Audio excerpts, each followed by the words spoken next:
মঙ্গলবার মালদার চাঁচলে হয়ে গেল হাই ভোল্টেজ নির্বাচনী সভা।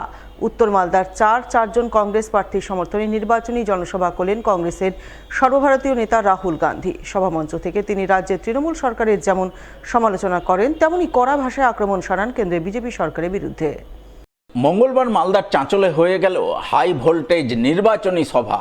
উত্তর মালদার চারজন কংগ্রেস প্রার্থীর সমর্থনে নির্বাচনী জনসভা করলেন কংগ্রেসের সর্বভারতীয় নেতা রাহুল গান্ধী। সভামঞ্চ থেকে তিনি রাজ্যের তৃণমূল সরকারের যেমন সমালোচনা করেন, তেমনি কড়া ভাষায় আক্রমণ শানান কেন্দ্রের বিজেপি সরকারের বিরুদ্ধে। আগামী 23শে এপ্রিল মালদায় বিধানসভা নির্বাচনের ভোট গ্রহণ।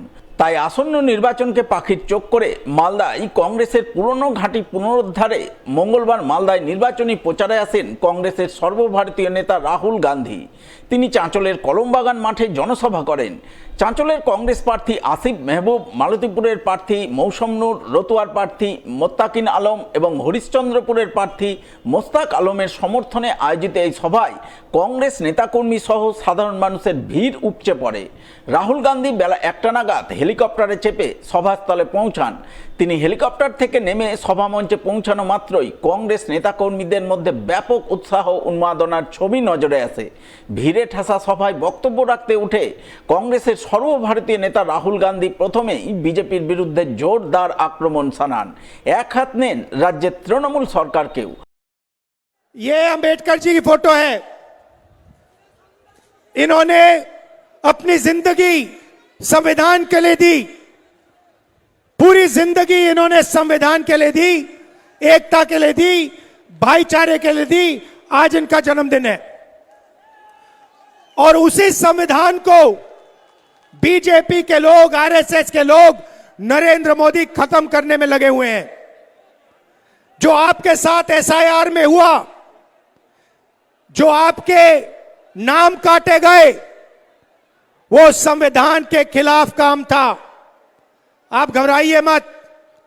जिन जिन के नाम गलत काटे गए हैं, कांग्रेस पार्टी की सरकार आएगी। जिनके काटे गए हैं, जिनके गलत काटे गए हैं नाम, उनको हम फिर से वोटर बनाएंगे। ये चीटिंग करके, बेईमानी करके चुनाव जीतते हैं। नरेंद्र मोदी अपने आप को देशभक्त कहता हूं। मैं आपको इस स्टेज से कह रहा हूं कि नरेंद्र मोदी ने यूएस डील में हिंदुस्तान को बेचने का काम किया है। ये देशभक्त नहीं है, ये देशद्रोही है। टीएमसी का काम बंगाल में बेरोजगारी बढ़ाने का है। 24 घंटा आपकी सारी इंडस्ट्री खत्म कर दी, सारे बिजनेस बंद कर दिए और सिंडिकेट से स्टेट को चलाते हैं। अगर कोई काम करवाना हो तो टीएमसी के गुंडों से करवा लो। टीएमसी के लोगों को आप जानते हो, आपका काम हो जाएगा। अगर नहीं जानते हो, अगर आप बंगाल की आम जनता हो, तो आपका काम बंगाल में नहीं होने वाला है। भाइयों और बहनों, ममता जी ने कहा कि 5 लाख युवाओं को मैं रोजगार दूंगी। पिछले चुनाव में बोला था, मिल गया आपको? अनएम्प्लॉयमेंट रजिस्टर में 84 लाख युवा हैं। 84 लाख युवा रोजगार मांग रहे हैं और ममता जी कह रही हैं कि मैंने 5 लाख युवाओं को रोजगार दिया। वो भी झूठ बोल रही हैं।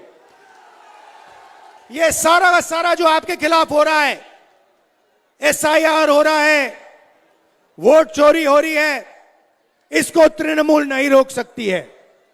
आप पर जो अत्याचार बीजेपी कर रही है, बंगाल में, देश में वोट काट रही है, हिंसा फैला रही है, तृणमूल इसको नहीं रोक सकती है। कांग्रेस पार्टी इसको रोक सकती है। পাশাপাশি আসন্ন নির্বাচনে কংগ্রেসের 5 নির্বাচনী প্রতিশ্রুতি তুলে ধরে কংগ্রেস প্রার্থীদের বিপুল ভোটে জয়ী করা সহ রাজ্যে কংগ্রেস সরকার গঠনের আবেদন জানান তিনি। हम आपके लिए 5 काम करना चाहते हैं। सबसे पहला, हर व्यक्ति के लिए, हर परिवार के लिए 10 लाख रुपए का हेल्थ इंश्योरेंस। जब आप बीमार होगे, जब आपके परिवार में कोई भी बीमार होगा 10 लाख रुपए इलाज के लिए सरकार आपको देगी, समझिए 10 लाख रुपए। और कैंसर और डायलिसिस का फ्री ट्रीटमेंट डिस्ट्रिक्ट अस्पताल में हम कराएंगे। कृषक सम्मान योजना 15,000 रुपए हर साल और 200 यूनिट बिजली के फ्री में बंगाल के किसानों के लिए। शिक्षा रालो free education till graduation, graduation तक मुफ्त में शिक्षा, पीजी महिलाओं के तक, पीजी तक महिलाओं के लिए, और सबके लिए कम्युनिकेटिव इंग्लिश और एआई एजुकेशन बंगाल में। युवा सम्मान सारी की सारी सरकारी पोस्ट जो आज खाली हैं उन्हें हम भरेंगे और युवाओं को इंटर्नशिप अपॉर्चुनिटीज और हर डिस्ट्रिक्ट में एआई सेंटर खोल के देंगे।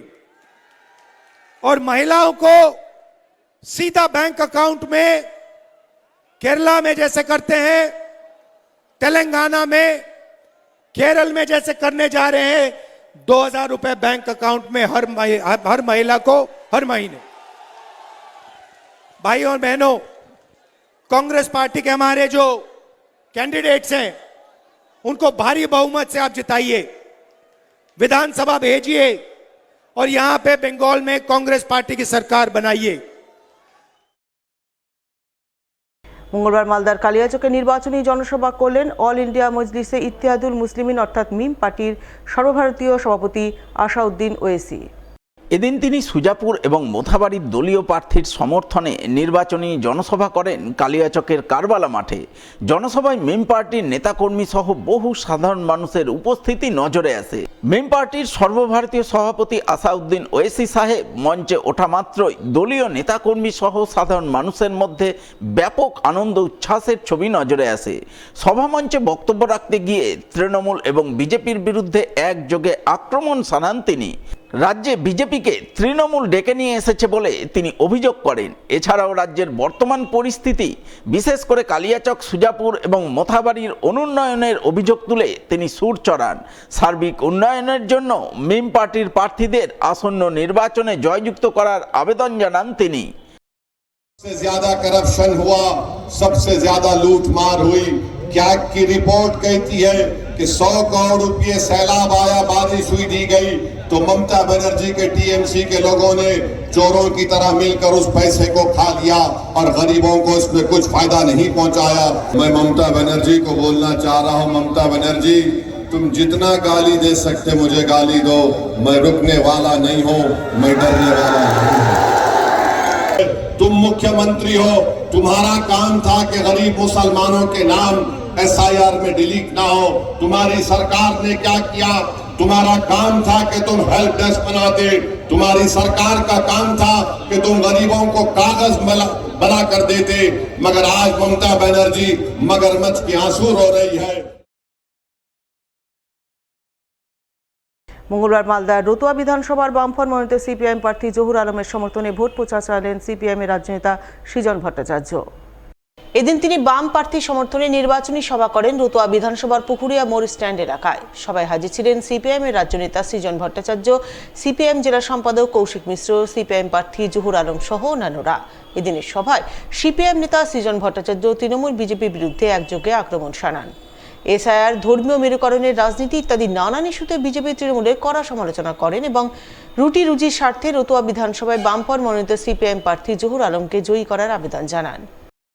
বিজেপিও এই রাজ্যে তৃণমূলকে হারাতে চায় না। যদি চাইতো তাহলে আজকে কালীঘাটের কাকুর পাশে কালীঘাটের ভাইপো ছেড়ে থাকতো, তাই তো? যদি চাইতো তাহলে আর্জি করে খুন, ধর্ষণ ইত্যাদি করার পরেও ধরা পড়েও ছাড়া পেয়ে যেত আর্জি করার লোকগুলো, খুনিগুলো। বিজেপি পশ্চিমবঙ্গে এসেছে লাল পার্টিটা যেন না ওঠে, ওরা সেকেন্ড হবে, তৃণমূলের সাথে সেট করে, ওরা হিন্দু মুসলমান ঝামেলা পায়, ওই নিয়ে মানুষ বেঁধে থাকে। এটা দুটো দলের নিজেদের মধ্যেকার বোঝাপড়া, আমাদের এমএলএরা সরকারি প্রকল্পের টাকা বাড়ানোর দাবি করবে, কোনো টাকা বাড়ানো যাবে না। বিজেপিকে হারিয়ে ছাড়বো এবার আমরা, বিজেপিকে তাড়িয়ে ছাড়বো এবার আমরা, তৃণমূলকে দিয়ে হবে না। তৃণমূল থেকে বিজেপির থাকাটা পার্মানেন্ট করে দিচ্ছে।